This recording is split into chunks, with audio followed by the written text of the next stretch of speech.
ألم تر إلى الذين خرجوا من ديارهم وهم ألوف حذر الموت فقال لهم الله موتوا ثم أحياهم إن الله لذو فضل على الناس ولكن أكثر الناس لا يشكرون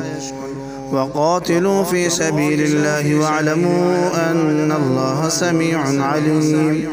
من ذا الذي يقرض الله قرضا حسنا فيضاعفه له أضعافا كثيرة والله يقبض ويبسط وإليه ترجعون ألم تر إلى الملأ من بني إسرائيل من بعد موسى إذ قالوا لنبي له ابعث لنا ملكا نقاتل في سبيل الله قال هل عسيتم إن كتب عليكم القتال ألا تقاتلوا قالوا وما لنا ألا نقاتل في سبيل الله وقد أخرجنا من ديارنا وأبنائنا فلما كتب عليهم القتال تولوا إلا قليلا منهم والله عليم بالظالمين وقال لهم نبيهم إن الله قد بعث لكم طالوت ملكا قالوا أنى يكون له الملك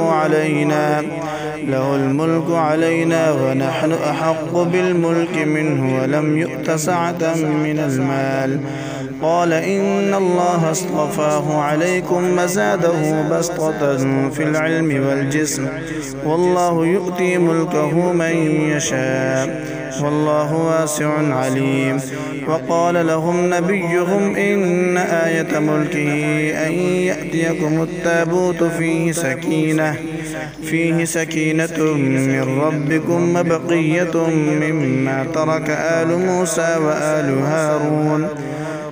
موسى وآل هارون تحمله الملائكة إن في ذلك لآية لكم إن كنتم مؤمنين